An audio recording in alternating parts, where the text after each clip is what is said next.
इतिहास लिखा है इसमें, कुछ खास छिपा है इसमें।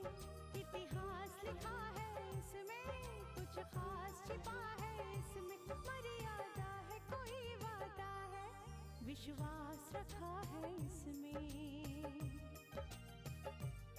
सात फेरों से मिला ये तो उपहार है, मेरा श्रृंगार है, मेरा श्रृंगार है, मेरा श्रृंगार है, मेरा श्रृंगार है। मंगलसूत्र, मंगलसूत्र, मंगलसूत्र, मंगलसूत्र, मंगलसूत्र, मंगलसूत्र,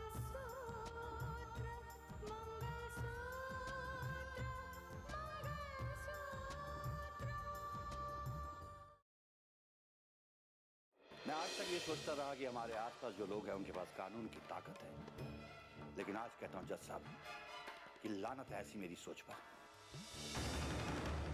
रितिका और मानस ने हमारे घर को उजाड़ने की पूरी कोशिश की थी ना, अब देखो वो दोनों अपना घर और अपनी खुशियों को उजड़ने से बचा नहीं पा रहे हैं।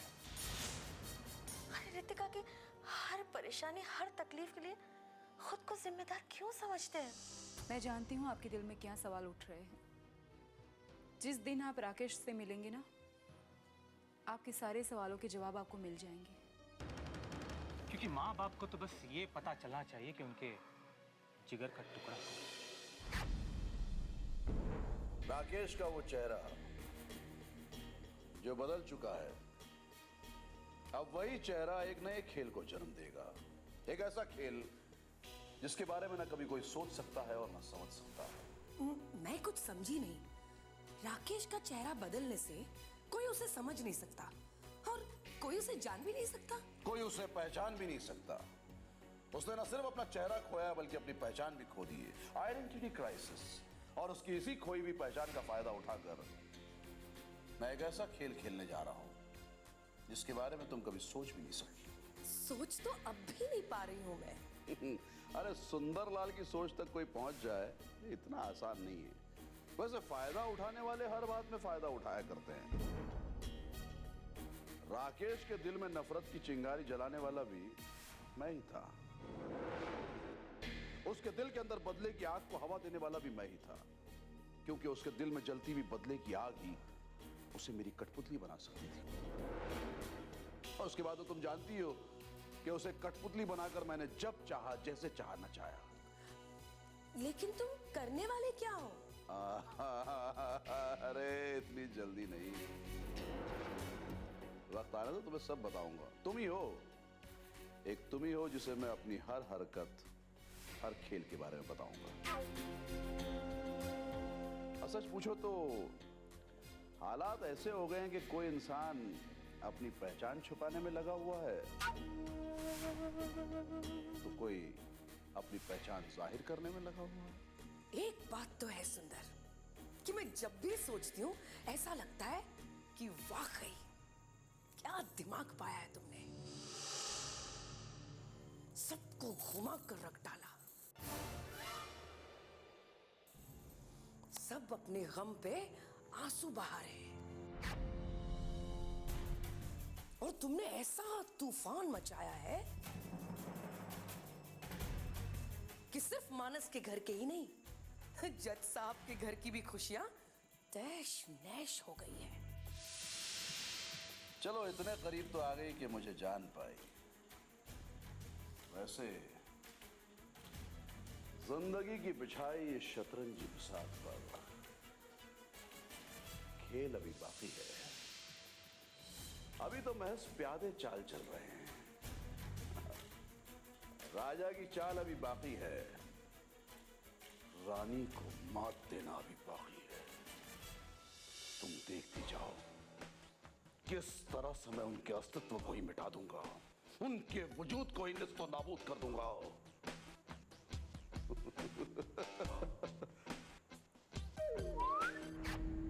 बंसी बजा के।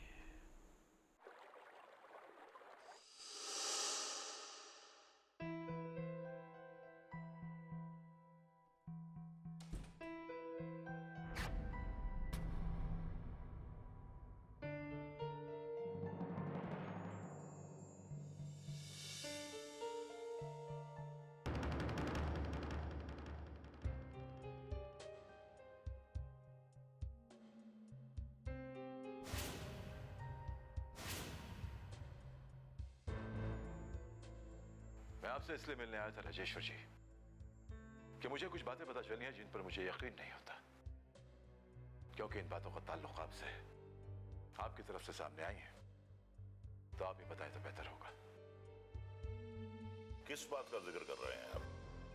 आपने दावा किया है कि राकेश ने खुद आपको यह बताया कि उसे फंसाने के पीछे मानस और रितिका का हाथ था।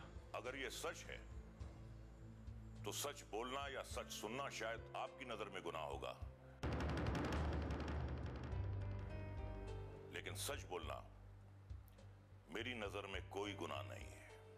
उसी सच से मैं रूबरू होना चाहता हूं, मिलना चाहता हूं राकेश से,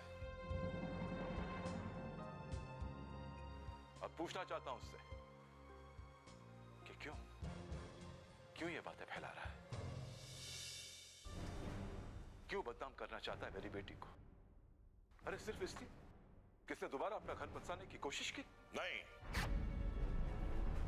राकेश ने किसी पर कोई इल्जाम नहीं लगाया।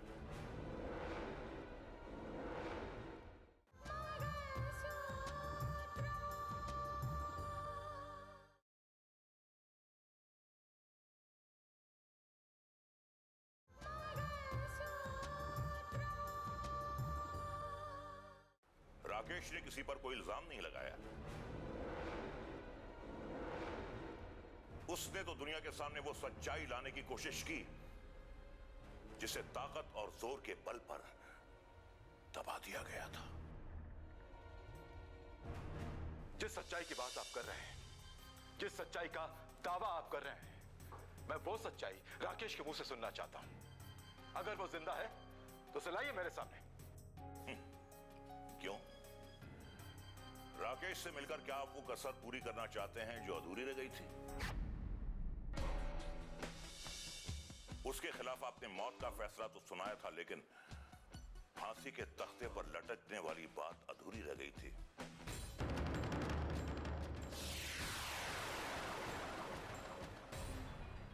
अब उससे मिलकर आप वो कसर पूरी करना चाहते हैं? हाँ, उसे मैंने फांसी का फैसला सुनाया था, क्योंकि सारे सबूत चीख चीख कर कह रहे थे कि वो गद्दार है। उसने अपने फर्ज के साथ गद्दारी की, उसने अपने देश के साथ गद्दारी की। देशद्रोही है वो, और देशद्रोही की वही सजा होती है।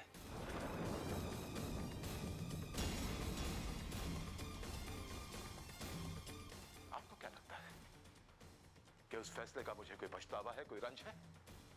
बिल्कुल नहीं, बिल्कुल नहीं राजेश्वर जी।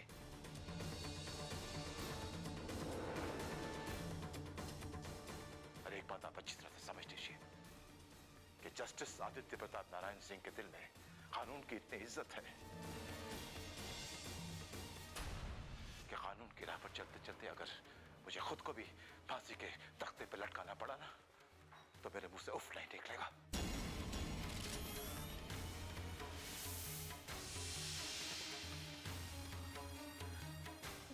देखिए, आप इस तरह नाराज मत होइए। समझाना है तो अपने पति को समझाइए, जिनके दिल में न दूसरे के लिए कोई इज्जत है, न ही अपने स्वाभिमान के मिटने का डर है।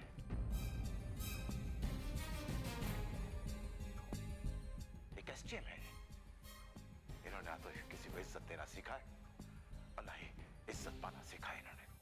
बस कीजिए जज साहब, बस कीजिए।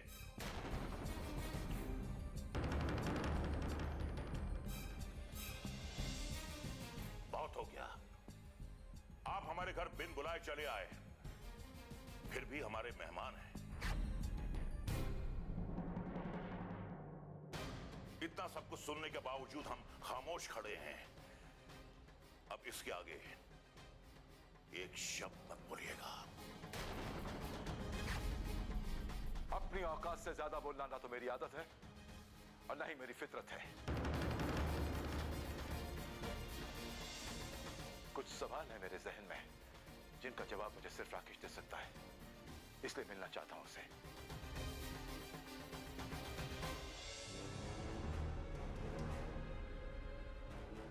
आज भी मेरे पास वो वीडियो है जिसमें राकेश को रिश्वत लेते हुए देखा गया है। मैं उससे मिलकर यह जानना चाहता हूं कि उस वीडियो की सच्चाई क्या है।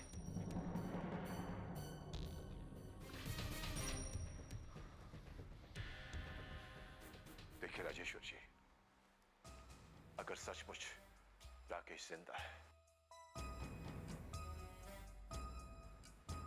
तो मैं उससे मिलना चाहूंगा। एक जज होने के नाते ना सही, रितिका का बाप होने के नाते उससे मिलना चाहूंगा।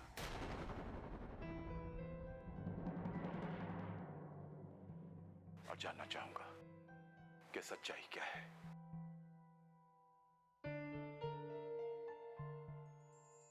माफ कीजिएगा नीलिमा जी, क्या आपके घर पे आकर इस तरह की बात करनी पड़ी। नमस्कार।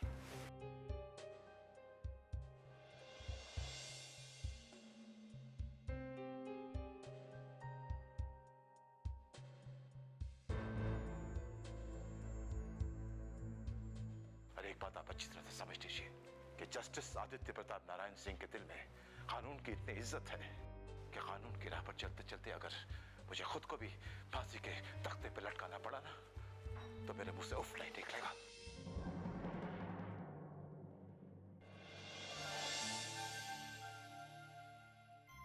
अरे आप नमस्ते बहन जी। नमस्ते, बैठिए ना।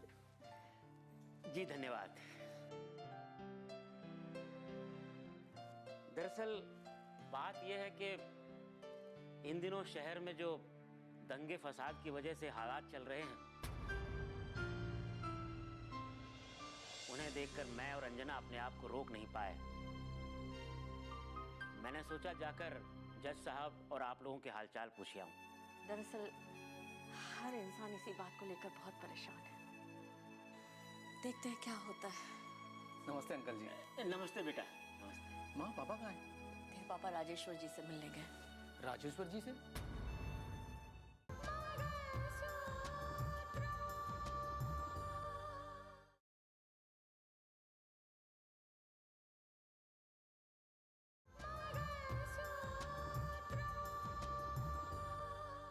माँ पापा कहाँ हैं?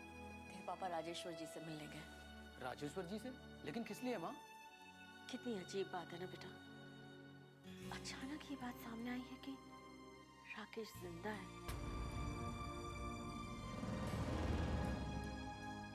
शायद इसी सिलसिले में बात करने गए होंगे। हाँ माँ, अगर वो जिंदा है तो वो सामने क्यों नहीं आता? और वो अब तक छुपा हुआ क्यों बैठा है? बेटा, देशद्रोही होने का जो कलंक उसके सर पे लगा है, वो अभी तक मिटा नहीं है।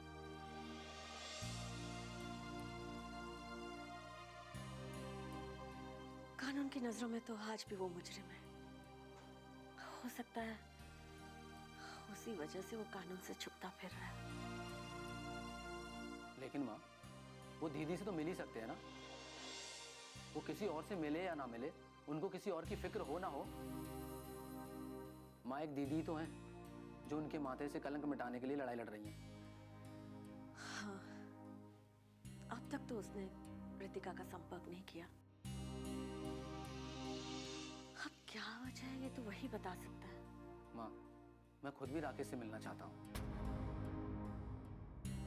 बेटा, एक वजह ये भी हो सकती है कि उसे पता चल गया हो कि हमने रितिका की दूसरी शादी कर दी।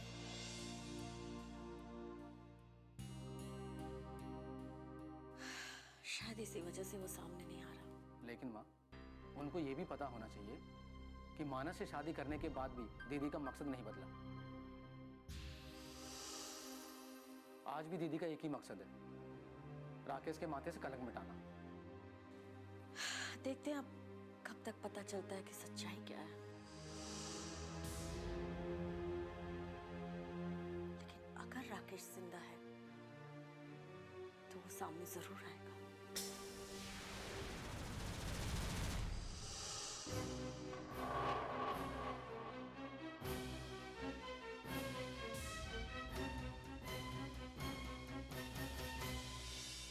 हाँ, तो राकेश, मेरा मतलब है अर्जुन, ये सोचकर कि उसका बदला पूरा हो गया है, काफी जज्बाती हो गया। जज्बात की रो में बहने लगा। और काफी जज्बाती होकर बात कर रहा था वो। तुम उस पर नजर रखो कुंदन, वो क्या सोच रहा है, उसकी सोच किस ओर बढ़ रही है, उसका ख्याल रखो। अभी मुझे बहुत से खेल खेलने बाकी है। किसी भी कीमत पर उसे मेरी सच्चाई का पता नहीं चलना चाहिए, और ना ही उसे यह पता चलना चाहिए कि उस खिलौने के साथ मुझे और क्या खेल खेलने हैं। आप बिल्कुल बेफिक्र रहिए सुंदर साहब, और फिर मैं तो आपका वफादार हूं, अर्जुन का नहीं।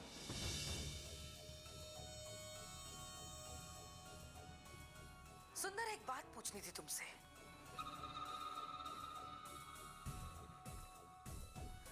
वो वीडियो जिसमें राकेश रिश्वत ले रहा है, जिसे अदालत ने सबसे बड़ा सबूत मान लिया था, और जिसके आधार पर भाई जी ने राकेश को देशद्रोही घोषित करके सजाए मौत का फैसला सुना दिया था। अब सब कुछ जानने के बाद मैं भी थोड़ी सी कंफ्यूज्ड हूं। क्या वाकई राकेश ने रिश्वत ली थी? आखिर ये वीडियो का राज क्या है?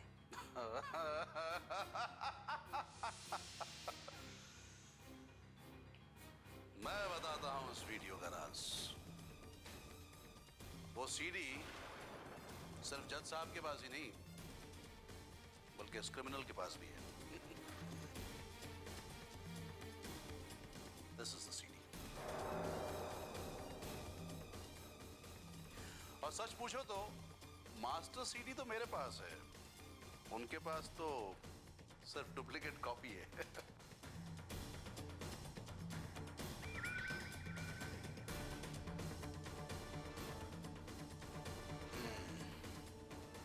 ये देखो,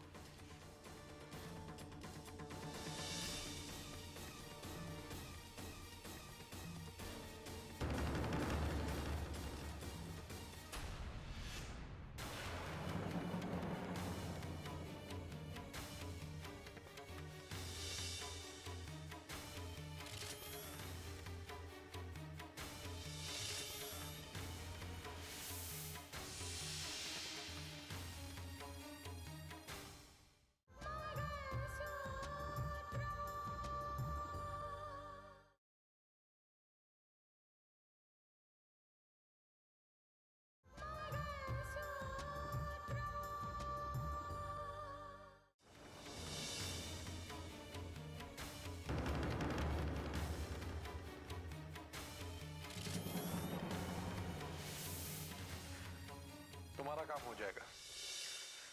जो हथियार तुम नेताजी की रैली में पहुंचाना चाहते थे ना, वो मैं पहुंचा दूंगा।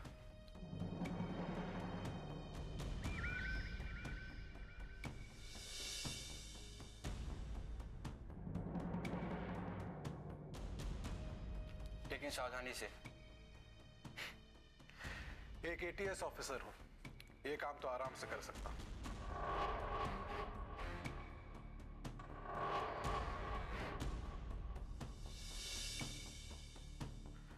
लेकिन इसमें जान और मान का बहुत खतरा है। नेताजी के साथ साथ 10-20 लोग तो जरूर मरेंगे। एक बात का ध्यान रखना कि वहां ज्यादा लोग ना हो। और एक और बात, हथियार आज शाम तक मेरे घर पे पहुंचा देना, ताकि रैली में जाते हुए मैं उसे अपने साथ ले जा सकूं।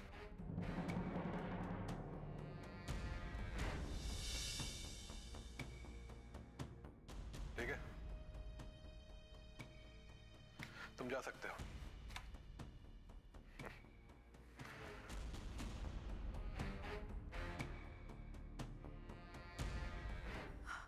हाँ सुंदर, यही वीडियो। आखिर ये वीडियो का राज क्या है? जिसे तुम राकेश समझ रही हो ना, दर हकीकत वो राकेश है नहीं।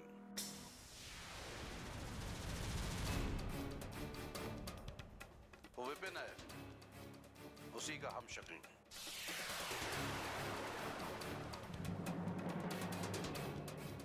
क्या? जिसकी शक्ल हूबहू राकेश से मिलती है। हाँ, इसी विपिन का इस्तेमाल करके हमने उसे इस खेल में शामिल किया। प्यादा बनाकर, और सही मायनों में रिश्वत लेने वाला यह सीन विपिन के साथ रिकॉर्ड किया गया, जिसे हमने अदालत में राकेश के खिलाफ सबूत बनाकर इस्तेमाल किया। और मजबूरन जस्टिस आदित्य प्रताप को राकेश को मौत का फैसला सुनाना पड़ा।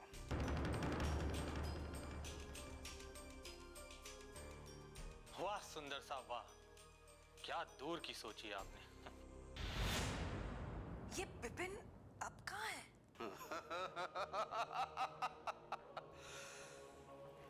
जो सुंदर लाल का प्यादा बनता है वो न सिर्फ उसके इशारे पर नाचता है बल्कि उसकी मुट्ठी में जकड़ा रहता है। But not to worry, बहुत जल्द अब मैं इस मुट्ठी को खोलने वाला हूं, और वो खेल जिसका मैंने जिक्र किया था शुरू होने वाला है। राकेश सारी दुनिया के सामने आएगा, लेकिन वो राकेश जिसे मैं राकेश बनाकर सामने लाऊंगा, जिसे मैं दुनिया के सामने राकेश साबित करूंगा, वो राकेश आएगा जिसका चेहरा